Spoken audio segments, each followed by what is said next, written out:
बाबांच्या पुण्यस्मरण दिनानिमित्तानं सुंदर अशी विचारधारा हरिभक्तपरायण विशाल महाराज आमचे मार्गदर्शक डॉक्टर खोमने सर यांनी दिलेले आहे। माझे गुरुवर्य आदरणीय गणेश भाऊ चोरे, बेल्ले नगरीचे माजी उपसरपंच निलेश भाऊ कंसे, भांबेरे दादा, आपण सर्वच उपस्थित जनसमुदाय, जुन्नरच्या मातीमध्ये मंगरूळ पारगाव या ठिकाणी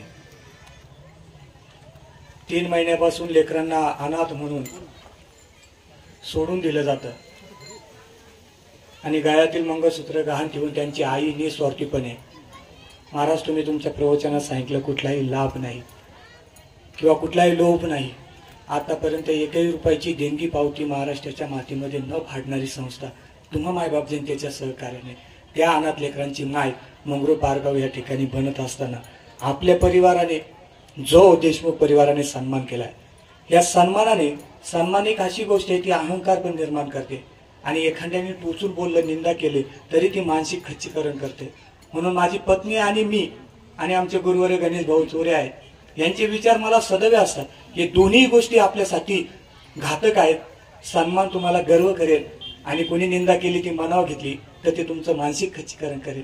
या दोन्ही गोष्टी न मनामध्ये ठेवता आयुष्यभर त्या निराधार अनाथ लेकरांची सेवा करून ह्या आजीबाबांना तीच स्वप्नवेद अनाथ आश्रमाच्या वतीनं श्रद्धांजली असेल। आणि दुसरी एक गोष्ट, आमचे देशमुख दादा आहे, तुम्ही जो विश्वास मला दाखवलाय, 3 वर्षाचं एक बालक आलेलं आहे, ते 3 वर्षाचं बालक आलं जेव्हा त्याच्याकडे काहीतरी असतं ना आपल्याकडं, तेव्हा सगळंच आपलं असतं, परंतु आपण जेव्हा अपायज बनतो ना तेव्हा आपण अनाथ असतो। असं अपायज म्हणून एक 3 वर्षाचं बालक आलं, त्याचं मान उचलत नव्हती, त्याचा हात उचलत नव्हता, त्याला आवाज दिल्याला सुद्धा कळत नव्हता। विशाल महाराज आज तुमच्या आशीर्वादाने आणि संतांच्या वाणीतून देशमुख दादा तुमच्यासारख्या परिवाराच्या आशीर्वादाने ते लेकरू मान धरायला लागले, हात उचलायला लागलाय आणि तुम्ही जो विश्वास दाखवलाय, आमच्या आयुष्याची झोळी झाली तरी चालेल, परंतु निलेश भाऊ कंसे आपल्या ज्या परिवारातून त्या स्वराजला ह्याच देशमुख परिवाराला भेटण्यासाठी भविष्यामध्ये गणेश भाऊ चोरे चालत भाऊ या ठिकाणी आणू आणि तीच खरी आदरांजली ठरणार आहे। कैलासवासी विठ्ठलराव आबासाहेब देशमुख आणि रुक्मिणी विठ्ठलराव देशमुख या बाबा आणि मातेच्या स्मृतीयुक्त आपण सर्वजण इथे जमलेलो आहोत। खरं तर हा आपण पुण्यस्मरणाचा कार्यक्रम म्हणण्यापेक्षा याला कृतज्ञता सोहळा म्हणू। आईवडिलांनी मुलांसाठी ज्या खस्ता खाल्लेल्या असतात आणि त्या खस्ता खात असताना त्यांनी जे मुलं लहानाचं मोठं केलेलं असतं आणि नंतर त्यांचं आयुष्य संपलेलं असतं, तर ते आयुष्य त्यांनी आपल्यासाठी माती केलेली असती, त्या आईवडिलांबद्दल कृतज्ञता म्हणून खरं तर हा एक पुण्यस्मरणाचा सोहळा म्हणून आपण त्याच्याकडे बघितलं पाहिजे। खरं तर असे पुण्यस्मरणाचे सोहळे प्रत्येक कुटुंबात जेव्हा उभं राहतील तेव्हा किसनराव देशमुख असतील किंवा भोजने साहेब असतील यांना असं काम करण्याची गरज लागणार नाही। म्हणून प्रत्येकाने आपल्या आई वडिलांची सेवा जर कृतज्ञतेच्या भावनातून आणि प्रामाणिकपणे केली तर ही वेळ येणार नाही। दुसरी गोष्ट, आता 50 झुकलेला जो वर्ग असेल त्यांनी आपल्या आरोग्याची काळजी घेतली पाहिजे, वेळोवेळी तपासण्या केल्या पाहिजे, कारण आजार कधी काय होईल हे सांगता येत नाही। आपण मग बोलताना बोलतो की काल होता, मला भेटला होता, बोलता बोलता गेला, सकाळी काम करत होता आणि कसा गेला, तर याचे कारण म्हणजे आपल्या आरोग्याशी निगडीत येतात। म्हणून 50च्या पुढे ढकललेल्या प्रत्येक युवकाने, युवतीने, मातेने, बाबांनी आपल्या आरोग्याची वेळोवेळी तपासणी केली पाहिजे। तपासणीसाठी काही खूप खर्च येत नाही, कारण ज्या साध्या कमी पैशामध्ये होणाऱ्या ज्या तपासण्या आहेत त्या जरी केल्या तरी आपलं आरोग्य आपल्याला कळतं। जसं बीपी असेल, डायबिटीज असेल, कॅन्सर असेल, हृदयरोग असेल, त्याच्यानंतर गुडघेदुखी असेल, कंबरदुखी असेल, सांधेदुखी असेल, हे आजार सर्वसाधारण आपल्याला सगळ्यांना आढळून येतात आणि याच्या तपासण्या खूप महागड्या आहेत, अशातला काही भाग नाही। बीपी सारखी तपासणी तर आता म्हणजे डॉक्टरकडे गेले तरी फुकट सुद्धा तपासून देण्याची परिस्थिती आहे।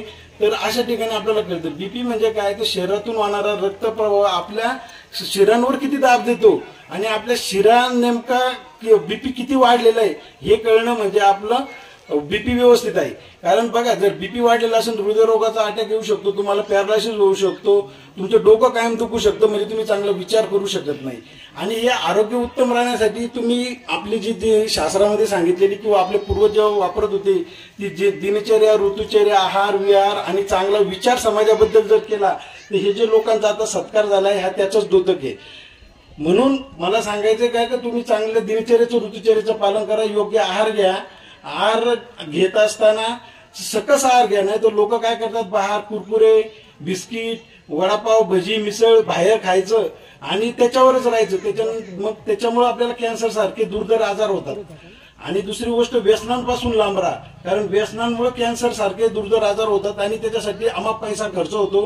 काही वेळेला आमच्याकडे पेशंट आल्यानंतर आम्हाला 50-60 वर्षाचा जर व्यक्ती असेल तर खर्च करण्यासाठी पैसे नसतात, त्याला काळजी घेऊनच फक्त सांगावं लागतं आणि तो त्या दुर्धर आजाराशी झटत असताना तो त्याचा अंत होतो. म्हणून आपण जर आपल्या आरोग्यातील चांगला आहार जर घेतला, सकस आहार घेतला, तब्येत चांगली ठेवली, व्यायाम चांगला केला, थोडंसं चाललं, चालण्यासाठी खूप काही लागत नाही, एक 10-20 मिनिटं जरी चालले तरी डायबिटीस सारखा आजार तुमचा कंट्रोलमध्ये राहील, हृदयरोगासारखा आजार तुम्हाला होणार नाही, पॅरालायसिस होणार नाही.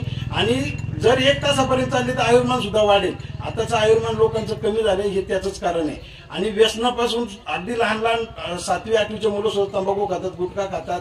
पहिली सुरुवात होताना अगदी थोडी थोडी देता देता ते कधी व्यसनी होतात ते कळत नाही.